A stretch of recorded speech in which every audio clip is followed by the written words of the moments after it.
Coming up next, looking to de-stress your life, we're getting rid of the clutter, Harry Smith, and taking you paperless when we come back. CBS Health Watch.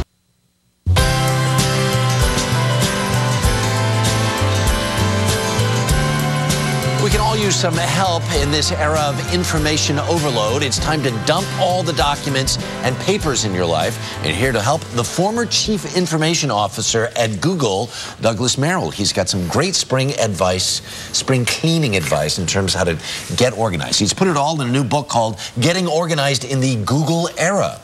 And it's good to have you with us this morning. Good morning. Thanks for having me. Why, pray tell, are we standing in front of all of these boxes, reams and reams and reams of paper?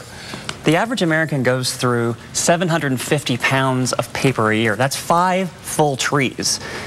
And it also is very hard to work with. You can't search it, you can't find it. Right. You're killing the environment and doing it in a way which isn't helpful. Right. So if all of this stuff is coming our way and it ends up looking like my office perchance, or actually my office at home, you just get overwhelmed by all of this stuff. So there really are ways to get rid of all of this stuff, right?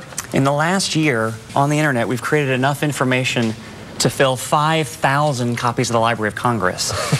Obviously, it's a huge challenge to keep that organized and not be overwhelmed. There you go. Now, back, we think about the things that we absolutely have to have on paper. What do you say are the things that are the only things you really need to have paper copies of? Almost never do you actually need a paper copy of anything. But you do need a copy of your birth certificate. Right.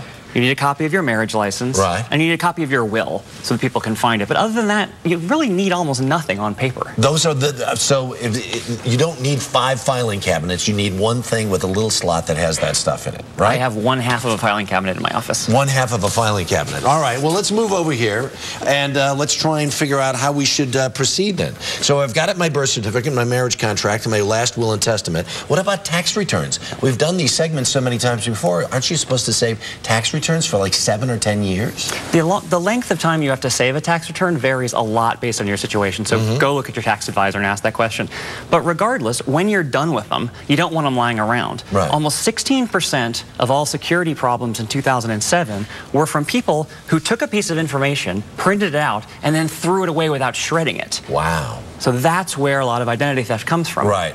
When you have a piece of paper, people can find it, shred it, get rid of it. All right. So as your bills and all these information comes in, all these reams of paper come into your house every day, this is the place where it really needs to end up. Absolutely. This and once what do you have? You should scan it, I suppose. Yes. Right. So what do we do with that information then? If I'm going to be disposing it, how do I keep it electronically? So you store it online, and there are 3 really good online applications that we want to talk about today. The first one is Dropbox. Dropbox is a tool which allows you to take a file of any kind and store it online, store it in the cloud. What that means is that you can share it, you can hold it, you don't have to have it on your local machine. Right. Another 12% of security incidents in 2007 were from people stealing your laptop. So getting your files off of your laptop onto the cloud is a huge security win. That's a great thing. And then what's Google Docs? What does that do? So Google Docs is a tool which allows you to both store files and share them, but more importantly, search them. So you have scanned a bunch of your information. You don't need to find it later. You need to understand where it is. One of the problems with traditional files is that you mark them on a label, you stick them in your filing cabinet, and then you'll never find them again. Right. Because you're going to label them wrong. There you go. All right.